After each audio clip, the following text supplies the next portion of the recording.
반갑습니다. 오늘은 폭설로 인해 현장 예배가 아닌 온라인으로 말씀을 나누게 되었습니다.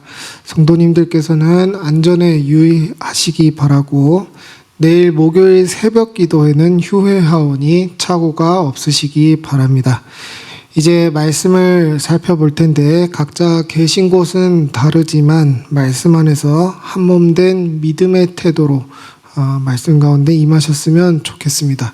그럼 함께 말씀 보겠습니다. 오늘 우리에게 주시는 하나님의 말씀은 전도서 3장 11절 한 절 말씀입니다. 전도서 3장 11절 한 절 말씀을 제가 여러분들에게 읽어드리겠습니다. 하나님이 모든 것을 지으시되 때를 따라 아름답게 하셨고 또 사람들에게는 영원을 사모하는 마음을 주셨느니라. 그러나 하나님이 하시는 일의 시종을 사람으로 측량할 수 없게 하셨도다. 아멘. 제가 오늘 좀 난해한 제목을 가지고 왔는데요. 오늘 말씀의 제목은 경향성과 주권이라는 제목입니다. 도대체 무슨 내용을 가지고 설교해야 그런 제목이 나오냐 싶으실 텐데 내용은 더 복잡합니다. 오늘은 양자역학에 대한 얘기를 좀 나눠보려고 합니다. 여러분, 종교라는 건 이를테면 어떤 세계관을 받아들이는 것입니다. 그런 의미에서 하나님을 믿는 우리는 성경이라는 렌즈를 가지고 세상을 바라봐야 합니다.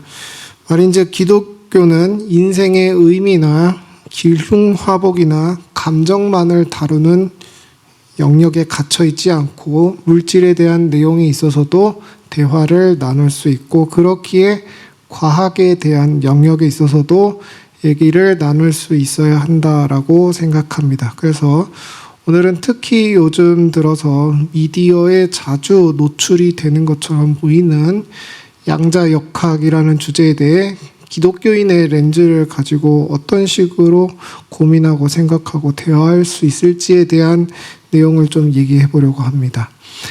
여러분, 인터넷은 아무래도 관심을 이끌어야 하는 곳이죠. 그렇기 때문에 내용과 상관없이 썸네일이나 제목은 자극적으로 달아야 합니다. 그런데 특히나 양자역학과 관련된 내용이 있어서 그 내용을 사람들로 하여금 어떻게든 보게 하기 위해 사용하는 그 자극이라는 게 제가 보기에는 굉장히 불경한 것 같습니다. 무슨 말인고 하니 양자역학은 마치 신이 없다라는 명제의 증거가 된다는 듯이 말한다는 것이죠. 이 사람들의 자극에 저도 이끌려서 들어가서 이분들이 도대체 무슨 얘기를 하는지 들어봤더니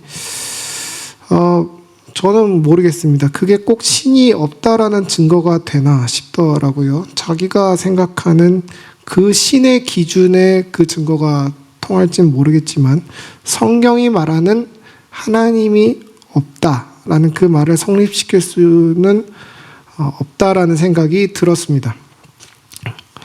여러분, 우리가 살다 보면 여러 모양의 공격들이 신앙인인 우리에게 들어오는데 혹시나 양자역학을 가지고 여러분이 가진 신앙을 무시하거나 공격하는 자들이 있지 않을까 하는 예방 차원에서 변증적인 얘기를 오늘은 좀 하려고 하고, 더 나아가 이를 통해 비단 양자역학뿐만 아니라 여러분들이 여러 가지 현상을 바라보는 성경적 발상에 대한 감각이 이 시간을 통해 생겨나게 되시기를 소망합니다.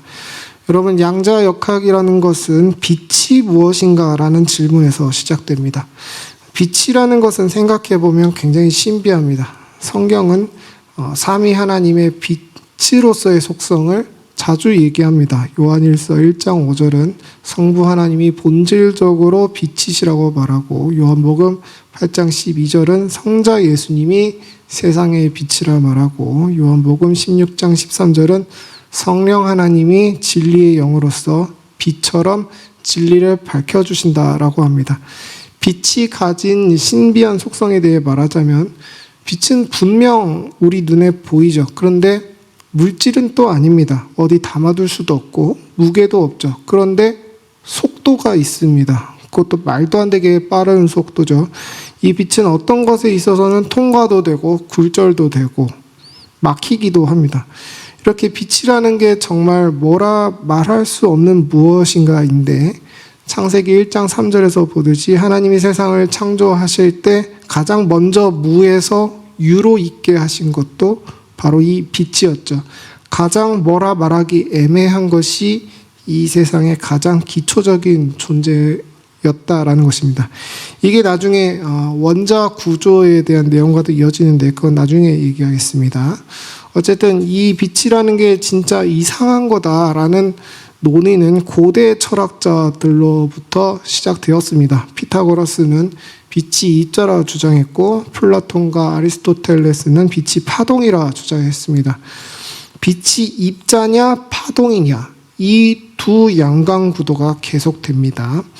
어쨌든 고대 철학자들은 주장만 했기 때문에 과학적으로는 인정될 수 없었습니다. 그래서 본격적으로는 우리가 잘 아는 아이작 뉴턴이 프리즘을 통해 실험을 해서 봐라 빛이 이렇게 분산될 수 있다. 그러니까 빛은 입자다라고 증명을 했고 당대의 아이작 뉴턴은 거의 과학계의 스타였기 때문에 그에 대해 반박하는 말들은 다 묵살되는 분위기였다고 합니다.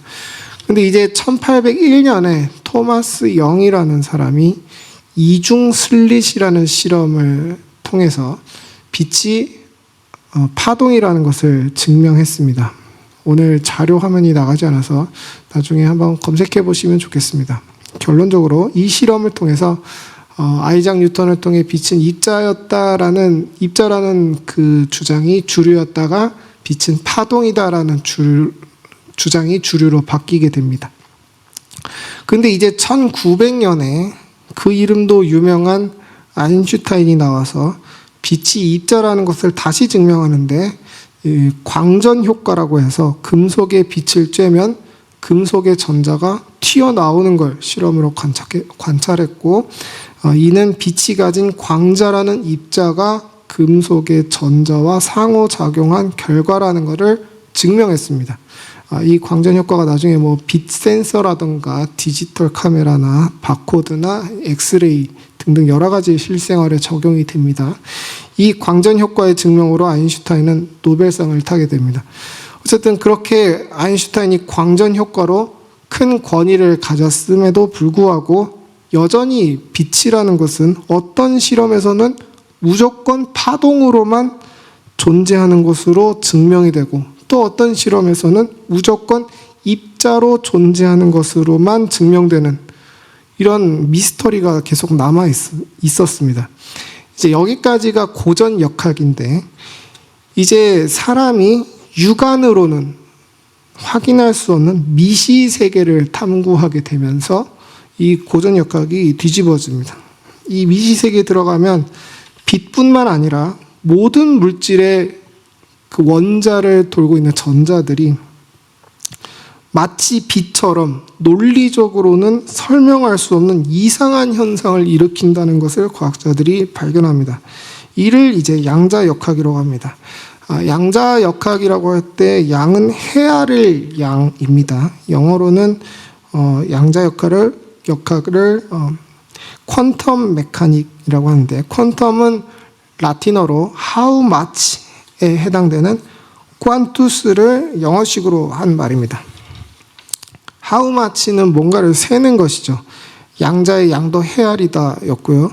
그럼 왜 뭔가 물질을 헤아리고 세야 하냐? 왜냐하면 그냥 우리 눈으로 보이는 이 거시세계, 그냥 눈으로 보이는 이 세계에서의 물질이라는 것은 그냥 이렇게 있는 것입니다. 그냥 여기 있는 것인데 미시적인 세계에서 물질이라는 것은 어디에 딱 고정돼서 하나로 존재하는 게 아니라 불확정적으로 여러 가지 형태로, 두 개의 형태로, 즉 입자이거나 파동의 형태로 자기 마음대로 이 물질이 막 여기로 갔다 저기로 갔다가 막 난리가 난다는 것입니다. 이걸 이제 닐스 보어라는 사람이 얘기를 한 건데요. 하나의 원자를 돌고 있는 전자가 일정한 궤도를 가지고는 있는데, 그러니까 입자의 성질입니다. 하나의 궤도를 가지고 있는데, 근데 이 궤도가 하나가 아니라 여러 가지 궤도가 있고, 이 원자를 돌고 있는 전자가 이 궤도를 자꾸 자기 마음대로 이렇게 점프하는 겁니다. 갑자기 점프한다는 것이죠. 이 움직임은 여러분 쉽게 말하자면 그냥 파동의 속성이라고 알고 계시면 되겠습니다. 저도 참 머리가 아픈데요. 조금만 참으시면 핵심적인 이야기가 나오니까 기다려 주시기 바랍니다. 아무튼 하나의 전자가 어쩔 땐 입자이고 어쩔 땐 파동입니다. 입자이면서 파동이다. 아까 얘기했던 빛의 속성이죠. 설교 초반에 하나님이 세상을 창조하셨을 때 기본적으로 먼저 만드신 게 빛이라고 했습니다. 제가 나중에 말씀드린다는 것이 이것입니다. 빛에 대한 호기심과 연구가 물질의 근원까지 이끌었고 그 원자의 전자가 빛의 속성과 닮았다는 것을 과학자들이 발견했다는 것입니다. 그 이후의 논쟁과 연구에 대해서 제가 여기서 다 말씀을 드리면 제 머리만 아픈 게 아니라 여러분들 머리도 다 아프실 것 같기 때문에 간략하게만 말씀드리자면 닐스 보어라는 사람이 대표가 되는 양자역학파와 아인슈타인이 대표가 되는 고전역학파가 서로 엄청 싸웁니다. 양자역학파가 하는 말들이 뭐였냐면 미시세계에선 모든 입자가 확률적으로 존재한다. 어디 있다라고 확정지어서 말할 수도 없고 예측만 할 수 있다라고 했는데 아인슈타인은 이걸 이제 유사과학이라고 비꼬면서 그럼 모든 물질이 다 원자와 전자로 되어 있는데 미시세계에서는 그런 일이 일어나고 거시세계인 우리 눈에는 그런 게 왜 안 보이냐 하면서 모든 건 다 숫자로 표현할 수 있고 측정할 수 있다라고 하면서 남긴 유명한 말이 이제 신은 주사위 놀이를 하지 않는다라는 말을 남겼습니다. 이게 이제 양자역학 논쟁에서 신이 등장하는 지점인데요. 하나님을 미워하는 사람들은 이걸 가지고 이제 좋다고 물어뜯는 것이 뭐냐면 만약에 누군가가 완벽한 계획과 질서를 가지고 세상을 만들었다면 왜 이렇게 물질의 기본적인 요소가 불확정적이냐? 왜 자기 맘대로냐? 하면서 공격하는 것입니다. 그렇게 어떤 구도가 생기냐면은 아인슈타인을 지지하면 유신론, 양자역학을 지지하면 무신론 이런 구도가 애매하게 형성이 되는데 결과적으로 닐스 보어와 아인슈타인의 싸움에서 결국 아인슈타인이 다 졌습니다. 패배했습니다. 근데 이게 아인슈타인이 유신론자를 대표하는 것도 아닌데 마치 무신론적인 과학이 유신론에게서 승리한 것처럼 뭔가 연출이 되는 것 같습니다. 그러면서 이제 무신론자들이 기세등등하게 양자역학의 승리로 인해 이제 신은 없다. 이런 문구를 내게 된 것이죠. 여러분, 전 먼저 하나님을 거부하는 자들이 만들어 놓은 명제가 틀렸다는 것을 좀 말씀드리고 싶습니다. 불확정성이라는 것은 꼭 하나님의 존재를 부정하는 데에만 쓰여야 할까요? 불확정성을 가지고 하나님을 찬양할 수는 없는 겁니까? 제가 초반에 우리는 성경의 렌즈를 가지고 바라보아야 한다고 말씀드렸습니다. 불신앙의 렌즈로 봤을 때 물질의 불확정성은 하나님이 없다는 증거가 될지 모르지만 성경의 렌즈로 봤을 때 같은 불확정성을 가지고도 신자는 그 불확정성이 오히려 하나님의 주권으로 보일 수 있는 것입니다. 성경은 아인슈타인처럼 우리가 하나님의 모든 일을 다 측량할 수 있고 다 정리할 수 있어야 믿을만 하다라고 말하지 않습니다. 오늘 우리가 읽은 본문도 보십시오. 하나님이 모든 것을 지으시되라고 하면서 하나님의 주권을 노래한 다음에 뒤에서 하나님이 하시는 일의 시종을 사람으로 측량할 수 없게 하셨도다라고 하면서 인간의 불가지성에 대해서 고백합니다. 오히려 사람이 근원적인 하나님의 일을 모르기 때문에 하나님의 주권이 그분의 것이라고 찬양할 만한 것이 되는 것입니다. 우리가 하나님이 하시는 일을 다 이해할 수 있고 다 파악할 수 있다면 하나님은 우리보다 권위 있는 존재로서의 신이 되실 수가 없습니다. 저희 딸 노아가 어제 저녁 밥을 먹는데 밥 먹다 말고 자꾸 노아 깎아줄까? 노아 깎아줄까? 이런 겁니다. 자기한테 깎아를 달라는 겁니다. 그래서 제가 너한테 까까는 밥 다 먹고 먹는 거야. 이거 밥 다 먹으면 저 까까 먹을 수 있어. 알겠지? 밥 먼저 먹어. 라고 말을 하니까 그 까까를 먹겠다고 밥을 열심히 먹는 겁니다. 제 딸이. 여러분, 이게 언제까지 통할까요? 노아가 아빠의 멘탈이 생각보다 그리 강하지 않다는 것을 알게 되면 더 이상 통하지 않겠죠. 이처럼 우리가 세상의 모든 걸 다 파악한다면 우리 눈에 하나님이 하나님으로 보일까요? 로마서 11장 33절과 여러 성경을 보면 사람은 하나님을 다 모르기 때문에 하나님을 찬양할 만하다라고 얘기합니다. 여러분, 전 목사로서 과학자들이 발견한 이 현상 말입니다. 물질의 근원 속에서 우리가 알 수 없는 파동이 존재해서 우리가 뭔가를 완전히는 다 알 수 없다는 이 과학적 발견에 저는 목사로서 오히려 안도감을 느낍니다. 인간이 모든 걸 다 파악한다면 전 오히려 두려웠을 것 같습니다. 도대체 인간이 얼마나 더 기고만장해졌을까요? 그때는 신이 없다라고 하지 않고 우리가 신을 정복했다라고 표현했겠죠. 하나님을 미워하는 자들은 물질이 확정적이든 확정적이지 않든 어떤 상황에도 만족하지 않고 하나님께 불경한 말들을 쏟아냈을 것입니다. 여러분, 신자는 오히려 불확정성이 모든 물질에 적용되는 원리라는 사실에서 하나님의 주권을 느껴야 하겠습니다. 세상은 오히려 모든 것이 정해져 있다라고 편하게 생각합니다. 이집트 군대에게 쫓기는 이스라엘 백성들을 봤을 때 세상 사람들은 저들이 이제 다 죽은 목숨이다라고 마치 법칙처럼 생각했을 것입니다. 이스라엘 백성 스스로조차 그렇게 생각했습니다. 하지만 그건 하나님 앞에서는 확정이 아니라 그저 경향성에 불과했습니다. 보통의 사람이라면 그런 자리에서 죽는 게 맞겠죠. 하지만 하나님은 놀랍고도 설명할 수 없는 방법으로 홍해를 여셔서 이스라엘을 구원하셨습니다. 세상은 이걸 두고 확률을 따질 것입니다. 당시 바람이 불어서 홍해를 가를 확률은 몇 %이고 하지만 여러분, 믿는 우리는 그것을 뭐라고 부릅니까? 하나님의 주권이요 섭리라고 부르는 것입니다. 여러분, 올바른 렌즈를 가지면 다르게 인식하고 다르게 표현하는 것입니다.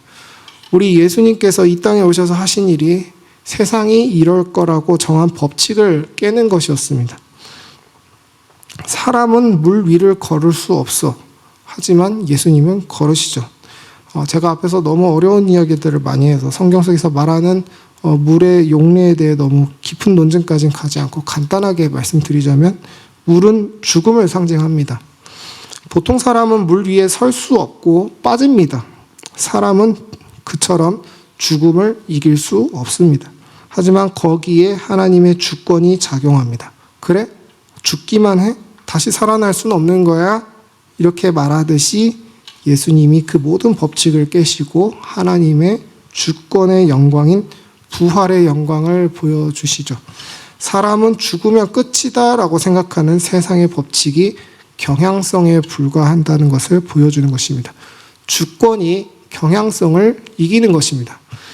빛이 입자이면서 동시에 파동이듯이 우리도 하나님에 대해 어떻게 두 가지가 양립하는지 다 알 수 없는 것들이 많습니다. 예를 들어 우리는 예수님의 인성과 신성이 어떻게 양립할 수 있는지 다 이해할 수 없습니다. 그저 성경이 두 가지를 다 말하기 때문에 함께 있다고 고백할 뿐입니다.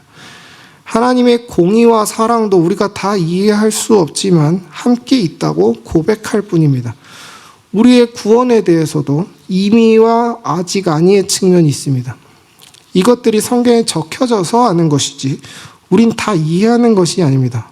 어떻게 구원이라는 한 사건의 시점이 미래적 측면과 과거적 측면으로 나뉘어져 공존하는 형태로 있을 수 있겠습니까? 이해하는 게 아니라 믿는 것입니다.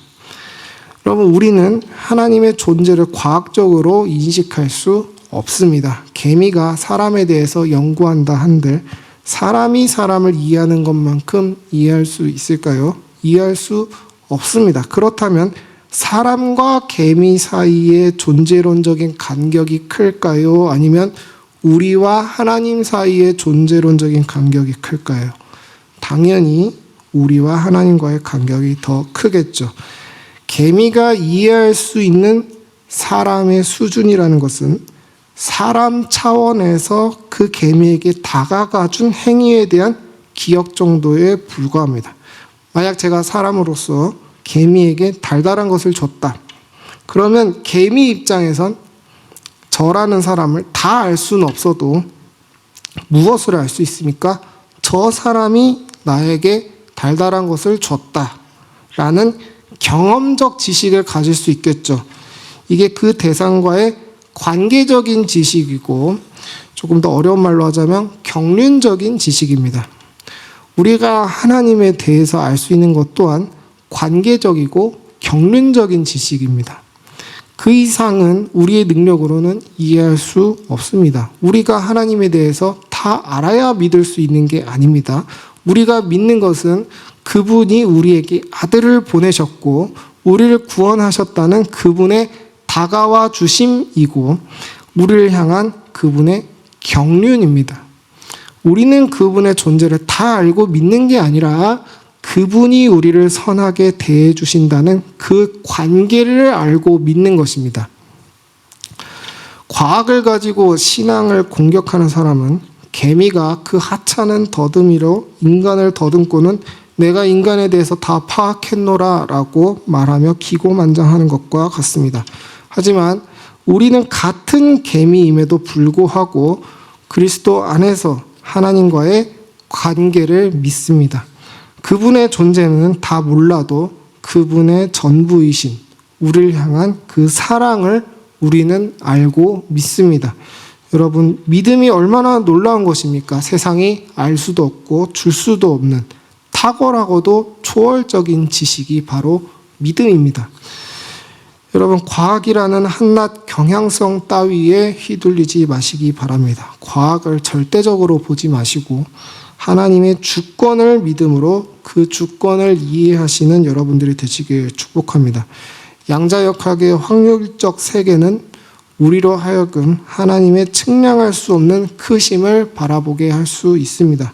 우리는 하나님의 주권을 온전히 이해할 수 없지만 그분의 손 안에 있다는 사실을 믿을 수 있습니다. 마태복음 10장 29절에서 사람들이 흔한 확률로 생각하고 변하지 않는 경향성이라 생각하는 참새 한 마리에 대해서 예수님께서는 이렇게 말씀하십니다. 참새 2마리가 한 아스타리온에 팔리지 않느냐? 그러나 너희 아버지께서 허락하지 아니하시면 그 하나도 땅에 떨어지지 아니하리라. 그 이후 절도 읽어드리겠습니다. 너희에게는 머리털까지 다 세신 바 되었나니 두려워하지 말라. 너희는 많은 참새보다 귀하니라. 아멘. 여러분, 세상이 정한 경향성은 믿는 자들을 참새처럼 깔봅니다. 마치 과학자들이 신앙인들을 비이성적인 존재들로 치부하는 것과 같습니다. 하지만 우리 주님께서는 말씀하셨습니다. 너희 아버지께서 허락하지 아니하시면 그 하나도 땅에 떨어지지 아니하리라. 아멘.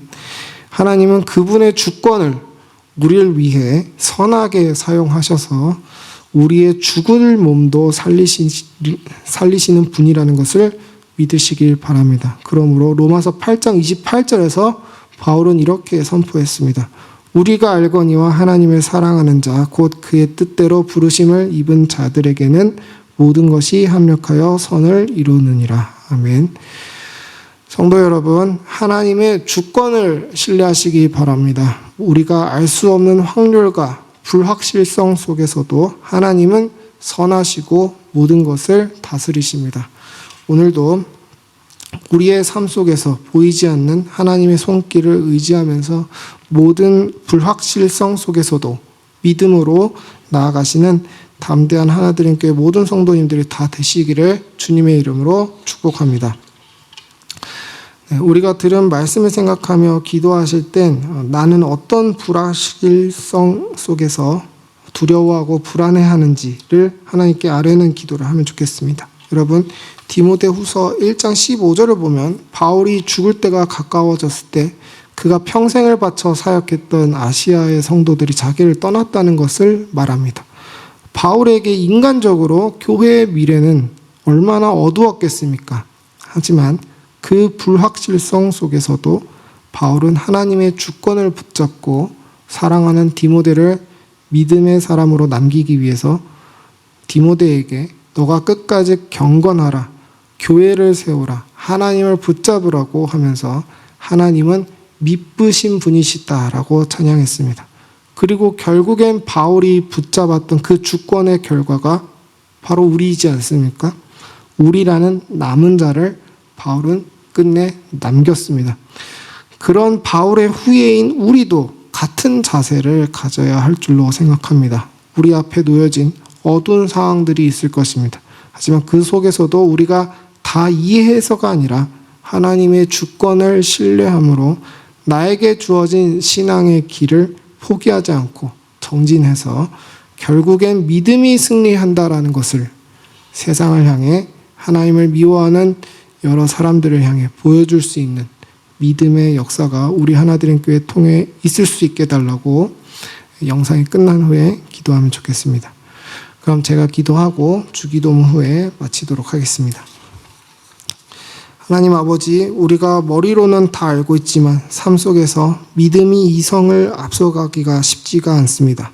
우리조차 세속적인 경향성을 가지고 상황을 판단하고 순응하고 타협합니다. 세상은 확률의 영역이라고 하는 것에 신앙인인 우리가 그리스도의 빛을 비추어 하나님의 주권을 바라봐야 하는데 우리조차 빛보단 어둠을 더 좋아하는 본성이 우리 속에 있사오니 우리가 빛이신 그리스도를 더 사랑하게 하시고 하나님의 주권 영역에 우리의 마음과 몸 전부를 던지는 믿음을 허락하여 주시옵소서. 우리에게 이 귀한 믿음 주신 하나님께 감사하며 이 모든 말씀 모든 영역의 주인 되시는 우리 구주 예수 그리스도 이름으로 기도드립니다. 아멘. 주기도문 올려드립니다. 하늘에 계신 우리 아버지여, 이름이 거룩히 여김을 받으시오며 나라의 임하옵시며 뜻이 하늘에서 이룬 것 같이 땅에서도 이루어지이다. 오늘날 우리에게 일용할 양식을 주옵시고 우리가 우리에게 죄 지은 자를 사하여 준 것 같이 우리 죄를 사하여 주옵시고 우리를 시험에 들게 하지 마옵시고 다만 악에서 구하옵소서. 대개 나라와 권세와 영광이 아버지께 영원히 있사옵나이다. 아멘.